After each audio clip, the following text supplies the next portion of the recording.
Right, so there we are. Oh.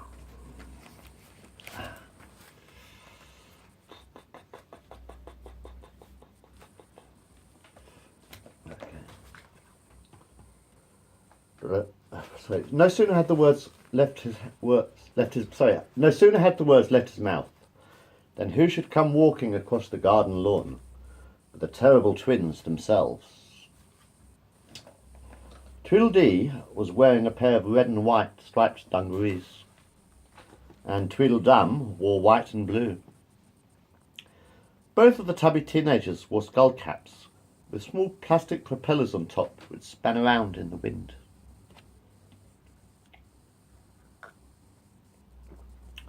I'm Tweedledum, he's Tweedledee. I hope that you don't mind. So we have come to have fun at your party. Oh, you are so ever so kind. Tweedledee put his right arm around his brother's shoulder. So let's share a drink and play some games. Hopscotch, twister, hide and seek. And if you find the Cheshire Cat, then please give his nose a tweak. Tweedledum sang this song.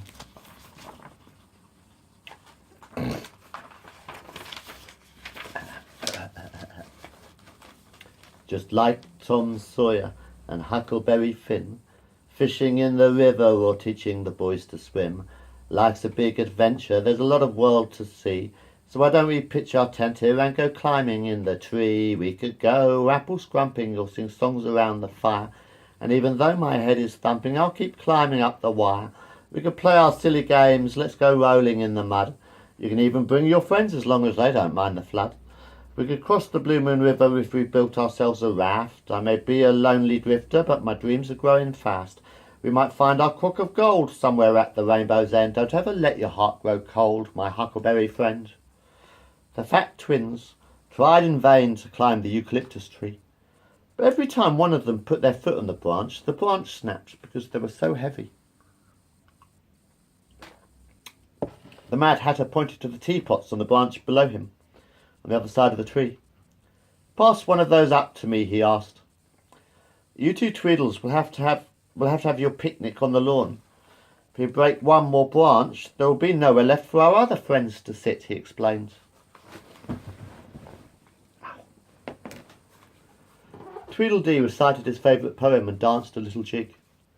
Wash your face, cut your hair, find a nice new suit to wear. Dry your eyes, wipe your nose, dress up in your finest clothes. Get a job, earn respect, better get a pension plan. See the boss, kiss his arse, he'll make you a better man. Pay your way, earn your keep, better get your beauty sleep. Go to work, post office clerk, stop acting like a jerk. Get married, settle down, stop acting like a clown. Get your head out of the clouds, get your feet back on the ground. Grow up, you stupid man. Forget your silly dreams. You're living in a neverland. Don't open that can of beans. Close your eyes. Walk on by. Don't play with your simple minds. Play it straight. Slave to fate. Beans means Heinz. Tweedledee and Tweedledum hugged each other and rolled around the green lawn, wrestling and pulling hair. Because Alice was now sitting halfway up the eucalyptus tree, she could see a lot further away than Tweedledum and Tweedledee. Oh dear, she frowned. Not more of them. More of who? Asked the Mad Hatter, who was still sitting beside Alice on the branch, his back leaning against the trunk of the tree, and his oversized purple and green top hat perched on the tip of his nose. Alice pointed to Tweedledum and Tweedledee down on the ground, who were still fighting, punching and kicking each other. More of them, she explained. She pointed her right forefinger towards the three little boys who were fast approaching down the garden path. More Tweedles, whispered Alice into the Hatter's left ear. My eyes are fucked, I say. Ugh. Tweedledee and Tweedledum stood up, rested their fists on their chubby waists, and glared angrily at their younger brothers. And what time to call this? Asked the two twins in unison. Buy me a watch and I will tell you, after Tweedledum. He was wearing a pair of orange and white striped dungarees, splattered with mustard, tomato ketchup and blackberry jam.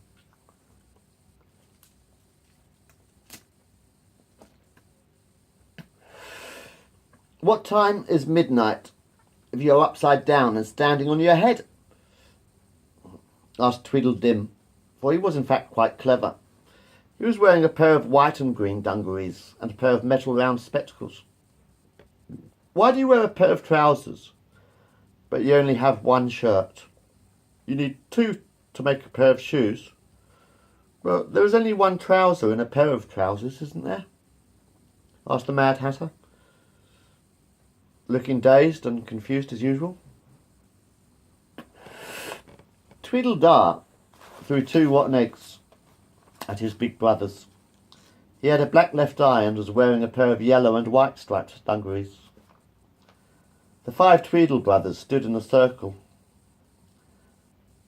with their arms around the other's shoulders and started singing in harmony and spinning around. Tweedle-dee-dum, dim-doo-dah, doo-dah, dum-dim-dee. With the tweedle so you won't get far, 'cause we sing in harmony.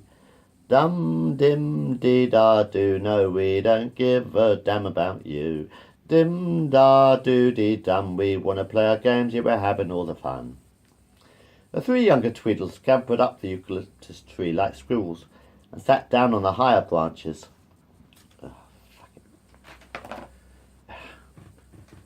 In fact, 3 branches above the March Hare and April Fool sat Tweedledum and Tweedledum.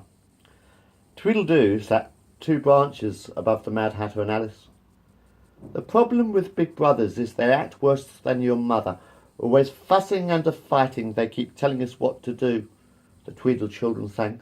They bully us and steal our toys, those big twin brothers of ours, but we would rather play with other boys and pick some wild flowers. The child. There's a child in each one of us, trying hard to break free. A nervous, frightened child, a long-forgotten memory. The child, he sleeps soundly somewhere inside my brain, but the child is awoken when he knows I'm in pain. And when I feel like crying, the child cries for me, as I remember my lost innocence and who I used to be. But the innocence all washed away like the tide washing the sand. And when I need reminding, the child reaches out his hand. Reminded of deep ocean, a dark foreboding sea. And the child, he will drown unless I set him free. There's a child in you too, in the blackness of your mind. And when life gets too serious, then the child you must find. Yeah. And if you don't believe me, if you think it can't be true, who do you think is doubting it's the child inside you? Do you laugh when you remember the games you used to play? Release the child inside you, don't banish him away. Don't send the child back, don't pretend that you don't care. Or one day when you need him, you'll find that he's not there. There's a child in each one of us staring in wonder at the sky. And if you let the child out, he will stay young and never die. That's a very beautiful poem, remarked Alice. Thank you, replied the eucalyptus tree. Do you have any children? Asked the pretty pink-haired teenage schoolgirl. For she was not at all surprised to find herself talking to a tree that reads poetry. No, found the tree, but I do have a few buds. Tweedledum and Tweedledee sat on a red and green woolen tartan blanket, which the April Fool had lent them, sharing a cup of tea. Dum had a blue cup and Dee had a red cup. Tweedledum poured his brother another cup of Hillary tea. Tweedledum poured his brother another cup of Hillary tea, which they were sharing from a purple and green spotted teapot. Actually, both of the cups and saucers belonged to the Mad Hatter, and they were just borrowing them to drink from. The trouble with triplets is no 2 are the same, not like us, so it said Tweedledee to his twin brother Tweedledum. Triplets come in 3s, yes, they are always to blame, itching powder down the collar and pepper to make you sneeze. Tweedledum put his right arm around Tweedledee's neck Yes, they really are quite mischievous, mysterious and devious. A peanut under my pillow so that I can't get no sleep. Always weeping under the willow tree until her mother's knees are weak. That is a very bad rhyme, laughed Alice, yawning. I think I really should be trying to find my way back home now. What about the biscuits? Shouted the March Hare. You haven't opened the tin of biscuits.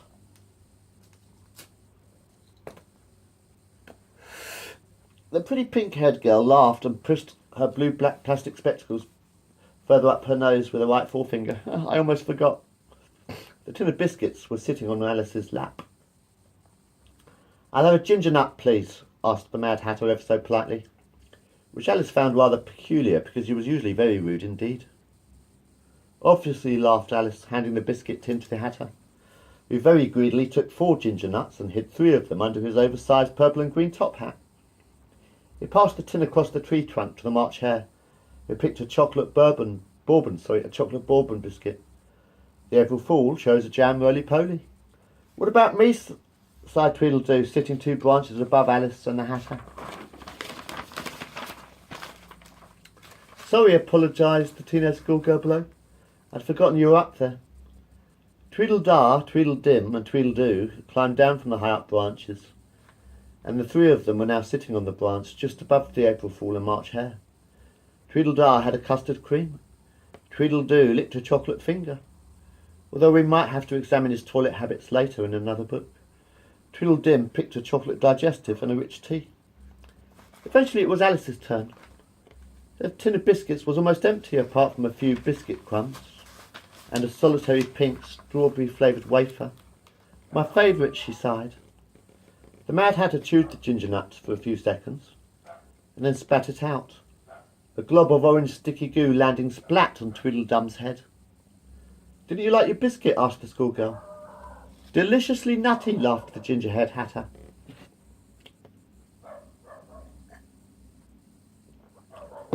The April Fool puked up his jam roly-poly, red-spotted creamy white vomit splattering over the tree trunk. The March Hare coughed up a rather nasty-looking brown muddy sludge.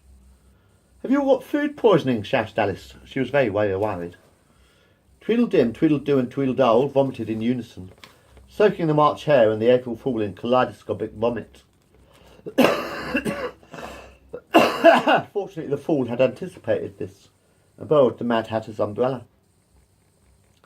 This is down under land, explained the Mad Hatter to Alice. Remember that everything here is upside down. So instead of swallowing food, we spit it out. Isn't that a bit of waste of food? Asked Alice. And ever so terribly messy.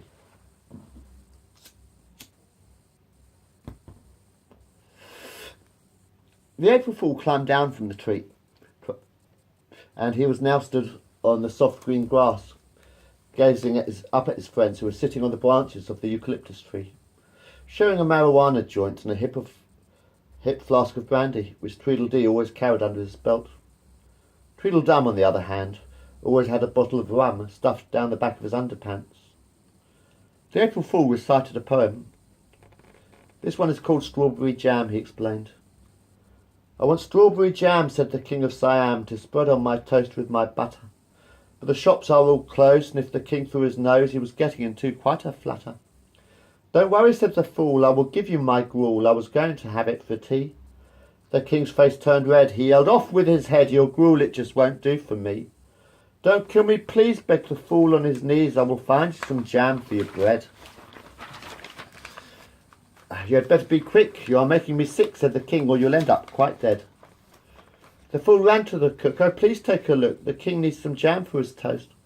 Oh, that's such a shame, said the cook. I've got game, and I'm sure it would make a nice roast. The Fool shook his head. I'd be better off dead. The King's not in the mood for a roast. It's strawberry jam for the King of Siam. It's just what he needs for his toast. The cook looked on the table and said, I'm unable to find you a strawberry jam jar. What about lemon curd? Oh, haven't you heard? It tastes so much better by far. Lemon curd, that is really absurd. The King would have my head on a plate. Oh, what will I do? I wish that I knew, and now I face such a terrible fate. The Fool ran back to the King. It's bad news that I bring. I can't find any strawberry jam. Oh, I've changed my mind, said the King. Go and find me a nice plate of green eggs and ham. Yes, green eggs and ham, said the King of Siam. That's what I want for my tea. and an omelette or two, just as long as they're blue. Now go off and cook it for me." The fool ran back to the kitchen, but the cook had gone home. He was left to cook the king's supper alone. He looked in the larder for green eggs and ham, but all he could find was an old tin of spam. The fool scratched his head. "Oh, what will I do? All I can find is the spam, and it's not even blue." "Never fear, never fear," came a voice from behind.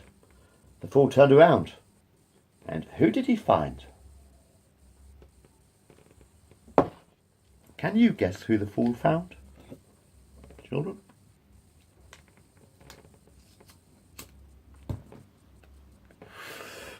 A cat in a hat, with his hands on his hips. "I'll brew him a cuppa and cook him some chips. Now get out of my way, there is work to be done. I will cook the king's supper and have lots of fun." The fool crossed his fingers and hoped for the best. He sat in the corner, he needed a rest. He soon fell asleep, he had nothing to do. The cat took off his hat and took out things 1 and 2. The things looked at each other and then at the cat. "Take these green eggs that I have in my hat," said the cat to the things, "put them into a pan. We're cooking dinner for the king of Siam." The things took the eggs just as fast as they could. They beat them and smashed them with pieces of wood. But the eggs were quite hard and the shells wouldn't break. "Hurry up," said the cat, "the king's supper is late." The cat took a hammer, he has lots in his hat. "I will smash them to pieces and that will be that." The cat hit the eggs just as fast as he could, but the eggs wouldn't crack. "Yes, I know that they should." The cat scratched his head. "Aha, I have a plan. I'll go and talk to the king of Siam." "What will you do?" asked things 1 and 2. "I'll suggest yes, spam. Yes, that's what I'll do." The cat went to the king with his hat on his head. "Wouldn't you rather have breakfast in bed? I will cook you some spam, and I don't mean to boast, but it tastes very tasty when served with burnt toast." The king licked his lips, and "That sounds very nice. And while you're about it, you can catch all the mice." The cat nodded his head. The king went to bed, and the things asked the cat what the king he had said. "The king of Siam has agreed to my plan. We'll be cooking him breakfast in bed. Now go get the spam just as fast as you can. The king's having spam with his bread." "Now while you do that," said the cat in the hat, "I've got to catch the king's mice.